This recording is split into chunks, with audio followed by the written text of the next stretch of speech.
యుద్ధం ఏదైనా ఇక భారత సిద్ధం. ఆ ధీమాకు కారణం దేశ రక్షణ వ్యవస్థలో మరో వజ్రాయుధం చేరడమే. భూతలం గగనతలం వరకే పరిమితమైన భారత క్షిపణి వ్యవస్థ ఇక సముద్రంలోనూ తన సత్తా చాటనుంది. కొన్ని దేశాలకే పరిమితమైన ఈ ఘనతను భారత్ కూడా అందుకుంది. అణు జలాంతర్గామి ఐఎన్ఎస్ అరిఘాత్ నుంచి K4 బాలిస్టిక్ క్షిపణిని ప్రయోగించి ఔరా అనిపించింది. చైనా, పాకిస్తాన్తో భవిష్యత్తులో పొంచి ఉన్న ప్రమాదాన్ని దృష్టిలో పెట్టుకుని సిద్ధం చేసిన ఈ క్షిపణి శత్రు దేశాల గుండెల్లో రైళ్లు పరిగెత్తించగలదు. మరి K4 క్షిపణి పరిధి ఎంతవరకు? సముద్రం నుంచి ప్రయోగించడానికి కారణమేంటి? ఇప్పుడు చూద్దాం.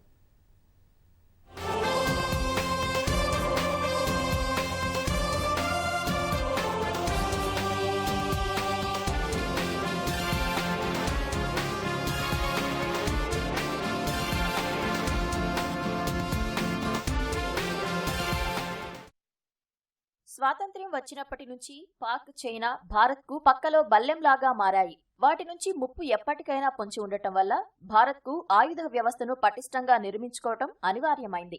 మన శత్రుదేశం చైనా అయితే ఆయుధ సంపత్తిని ప్రదర్శిస్తూ మనల్ని కవ్వించే ప్రయత్నం చేస్తోంది. కానీ గత కొంతకాలంగా భారత్ కూడా తన రక్షణ వ్యవస్థను పటిష్టం చేసుకుంటోంది. కొత్త ప్రయోగాలతో పాటు నయా సాంకేతికతను వినియోగించుకుంటూ అధునాతన ఆయుధాలను సమకూర్చుకుంటోంది.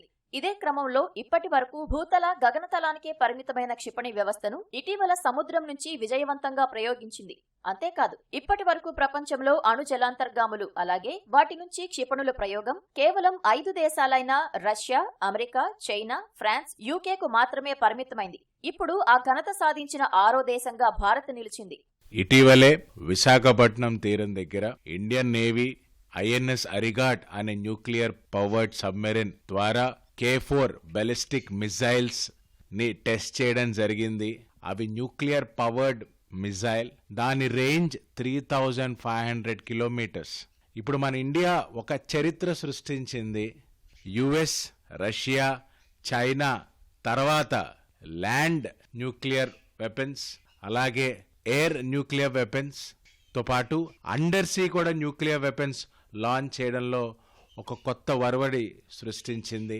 సో ఇది మనకి స్ట్రాటజిక్ గా చాలా ఇండియాని ఒక స్ట్రాంగ్ ప్లేస్ లో పెడుతుంది. ఎవరైతే మన పొరుగు దేశాలు ఉన్నారో వాళ్ళకి ఒక సంకేతం, మన శత్రు దేశాలు ఉన్నారో వాళ్ళకి ఒక స్ట్రాంగ్ మెసేజ్ ఇవ్వడం అయితే జరుగుతోంది. విశాఖ తీరం నుంచి నవంబర్ 27న భారత్ K4 బాలిస్టిక్ క్షిపణి వ్యవస్థను అణుశక్తితో నడిచే ఐఎన్ఎస్ అరిఘాత్ అనే జలాంతర్గామి నుంచి దిగ్విజయంగా ప్రయోగించింది. జలాంతర్గామి నుంచి ప్రయోగించగల బాలిస్టిక్ క్షిపణి తరగతికి చెందిన K4 ఘన ఇంధనంతో నడుస్తుంది. గత కొన్నేళ్లుగా 5 సార్లు భారత్ దీనిని పరీక్షించింది. అయితే ఆ పరీక్షలన్నీ సముద్రం లోపల ఏర్పాటు చేసిన ఒక వేదికపై నుంచి మాత్రమే జరిగాయి. తొలిసారి పూర్తి స్థాయిలో జలాంతర్గామి నుంచి దీన్ని ప్రయోగించారు. తాజా పరీక్షలో ఈ క్షిపణి పూర్తి స్థాయి సామర్థ్యాన్ని ప్రదర్శించిందని రక్షణ రంగ అధికారులు చెబుతున్నారు. ఇందుకోసం ప్రత్యేకంగా ఐఎన్ఎస్ అరిఘాత్ ను సిద్ధం చేశారు. దీని పరిధిలోకి చైనా, పాక్ లోని కీలకమైన భూభాగాలు వచ్చేలా సుమారు 3500 కిలోమీటర్ల దూరంలోని లక్ష్యాలను ఛేదించేలా దీన్ని రూపొందించారు. భారతదేశం ప్రస్తుతం మన దేశం యొక్క అణుసంపత్తిని మనం ఏ విధంగా మూడు ద్వారా, గాలి ద్వారా అంటే ఎయిర్ ద్వారా, భూమి ద్వారా అండ్ జలాంతర్గామి ద్వారా కూడా ప్రయోగించడానికి మనం ఇప్పుడు బాలిస్టిక్ మిసైల్స్ ఫ్రమ్ సబ్మెరైన్స్ మనం ప్రయోగించాము. అది DRDO ఒక సహకారంతో మనం తయారు చేసుకోగలుగుతున్నాం. మనం అలాగే బ్రహ్మోస్ని తయారు చేసుకున్నాం రష్యా సహకారంతో. ఆ బ్రహ్మోస్ ప్రస్తుతం ఎయిర్ క్రాఫ్ట్ ద్వారా కానీ లేకపోతే భూమి ద్వారా కానీ మనం ప్రయోగించగలము. ఇప్పుడు చేసినటువంటి బాలిస్టిక్ మిసైల్స్ ఏంటంటే సముద్రపు అడుగున ఎవరికి కనిపించకుండా శత్రు దేశాలకి మీద మనం దాడి చేయొచ్చు. ఇప్పటి వరకు భారత్కు ఉపరితలం నుంచి ఉపరితలంకు ప్రయోగించే పృథ్వీ, అగ్ని క్షిపణులు ఉన్నాయి. అలాగే గగనతలం నుంచి ప్రయోగించడానికి Sukhoi, Mirage, Jaguar, Rafale fighter జెట్లు కూడా ఉన్నాయి. కానీ సముద్ర తలం నుంచి ప్రయోగించడానికి ఎలాంటి అవకాశం లేకుండా ఉండేది. అయితే 2016లో ఐఎన్ఎస్ అరిహంత్ ను ప్రవేశపెట్టడం ద్వారా భారత్ అణుజలాంతర్గాములను అభివృద్ధి చేయడం ప్రారంభించింది. అందులో భాగంగా నిర్మించిందే ఐఎన్ఎస్ అరిఘాత్. ఇది 2వ అణు జలాంతర్గామి. త్వరలోనే ఐఎన్ఎస్ అరిథామన్ కూడా భారత రక్షణ వ్యవస్థలో చేర్చేందుకు భారత్ సిద్ధమవుతోంది. K4 మిసైళ్లను మోసుకెళ్లే సామర్థ్యంతో వీటిని నిర్మిస్తున్నారు. ఈ క్షిపణిని DRDO అభివృద్ధి చేసింది. సబ్మెరైన్ నుంచి ప్రయోగించగల K-15 క్షిపణిని ఇప్పటికే భారత్ అభివృద్ధి చేసింది. ఇది 750 కిలోమీటర్ల దూరంలోని లక్ష్యాలను ఛేదించగలదు. దీని పరిధిని మరింత పెంచుతూ ప్రస్తుతం 3500 కిలోమీటర్లలోని సుదూర లక్ష్యాలను ఛేదించగల క్షిపణిని సిద్ధం చేశారు. సాధారణంగా బాగా అభివృద్ధి చెందుతున్నటువంటి దేశాలు కూడా ఈ క్షిపణి వ్యవస్థని ముందుకు తీసుకెళ్లాలంటే భయపడుతున్నాయి.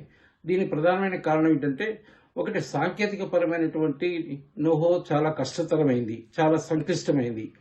రెండోది దానికి కావాల్సినటువంటి రా మెటీరియల్స్ ఏవైతే ఉంటాయో, ప్రోటోనియం, ఇవన్నీ కూడా ఈ ఎలక్ట్రానిక్స్ సంబంధించినటువంటి వ్యవహారాలన్నీ కూడా చాలా కాస్ట్లీ అఫైర్.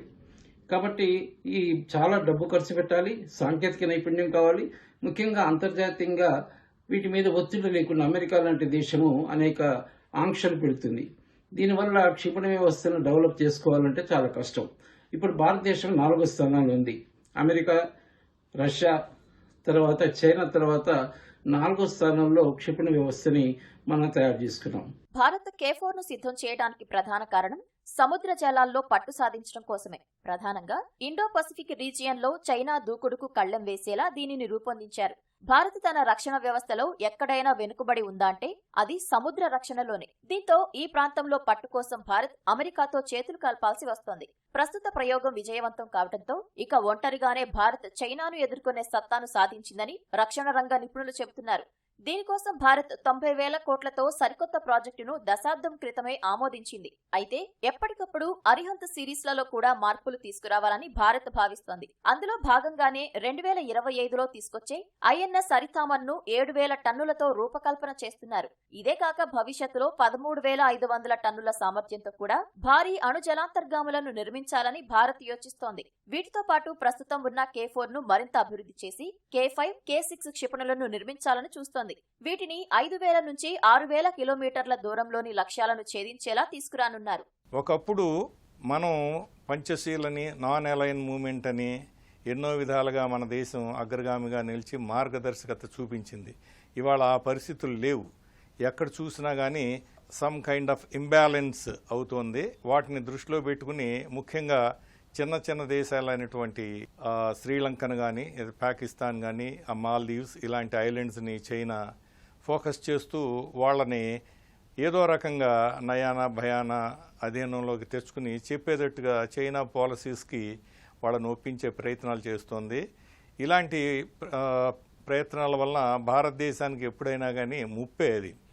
ఆల్రెడీ అరుణాచల్ ప్రదేశ్లో పేచీ పెట్టుకుంటోంది. మరి చైనా వ్యవహారం అనేది అంతర్జాతీయంగా ఇలా ఉన్నప్పుడు మనం కనీసం సమాధానం చెప్పే పరిస్థితిలో ఉండాలి. ఆ సమాధానం చెప్పే పరిస్థితిలో చివరకు ఇలాంటి క్షిపణిని ప్రయోగం అవసరము. ఇదేంటంటే ఒక చేతావని ప్రపంచ దేశాలకు భారతదేశము ఆయుధ సంపత్తిలో తక్కువ కాదు, లాంగ్ రేంజ్ బాలాస్టిక్ క్షిపణులను కూడా ప్రయోగించగలదు అని నిరూపించడానికి ఈ ప్రయోగం అనేది జరిగింది. యుఎస్ నేవల్ వార్ కాలేజ్ గత ఏడాది విడుదల చేసిన రిపోర్టు ప్రకారం చైనా వద్ద 10,000 కిలోమీటర్ల దూరంలోని లక్ష్యాలను ఛేదించే JL-3 క్షిపణులను మోసుకెళ్లే 6 అణుశక్తి జలాంతర్గాములు ఉన్నాయి. వీటిని షార్క్స్ అని చైనా ఆర్మీ పిలుస్తోంది. ఇవే కాకుండా 3వ తరంకు చెందిన సూయ్, టాంగ్ అనే జలాంతర్గాములను కూడా చైనా అభివృద్ధి చేస్తోంది. ఇలా అన్ని రకాలుగా మన పొరుగు దేశం సిద్ధమవుతోంది. దీంతో భారత్ కు సముద్రంపై నుంచి ప్రయోగించగల క్షిపణుల అవసరం ఏర్పడింది. అందుకే భారత్ అణు జలాంతర్గాములను సిద్ధం చేస్తోంది. దీనికి అనుగుణంగా DRDO క్షిపణులను తయారు చేస్తుంది. మరికొన్నేళ్లలోనే ఇవి పూర్తి స్థాయిలో అందుబాటులోకి వస్తాయని రక్షణ శాఖ అధికారులు చెబుతున్నారు.